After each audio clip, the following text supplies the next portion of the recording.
Magandang umaga mga kabakyard.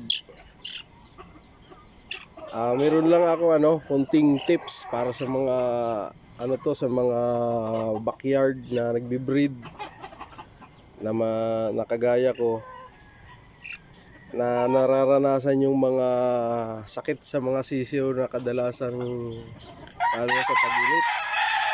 Yun ay ang bulutong, kung paano gamutin mga kabakyard. May simpleng tip ako mga kabakyard na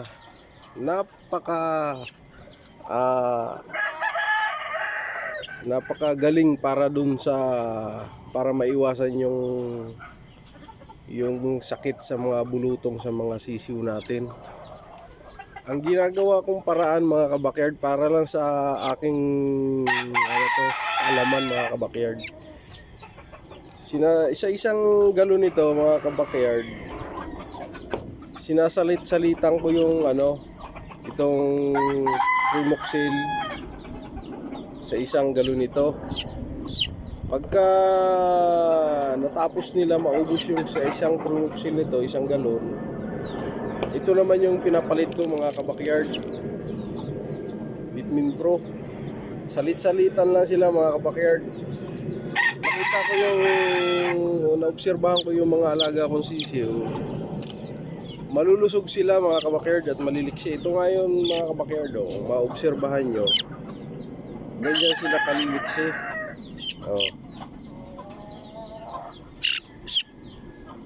Ito yung mga palahi kong mga kabakyard na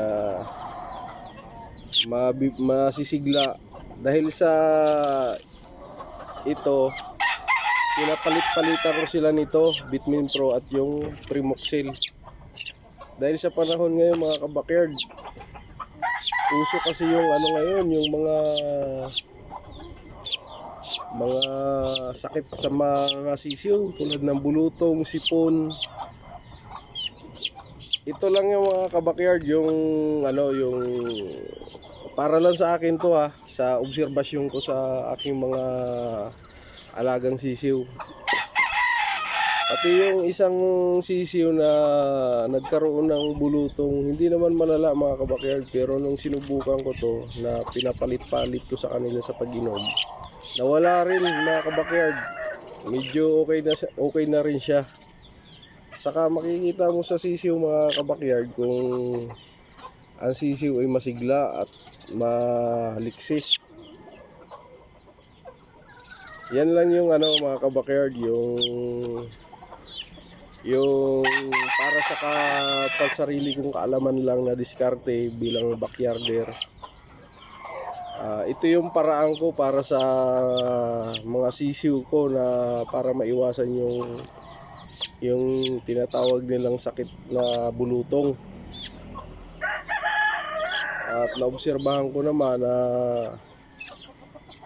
maliliksi yung mga sisiw at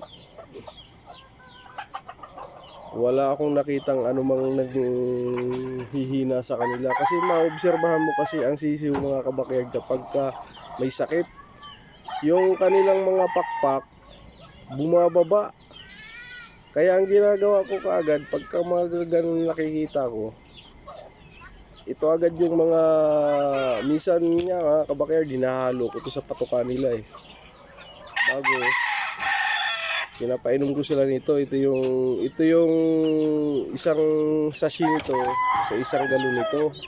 Bago ang ginagawa ko doon sa patuka ng mga sisiw mga backyard, hinahalo ko to para mas lalong malakas. Yun lang mga kabakyard. Yun lang yung gusto kong i-share sa inyo para lang sa pansarili kong kaalaman. Respeto lang tayo mga kabakyard. Salamat nga pala mga kabakyard sa aking followers. Sana support pa kayo kahit na paminsan-minsan lang ako mag-vlog. Maraming salamat mga kabakyard.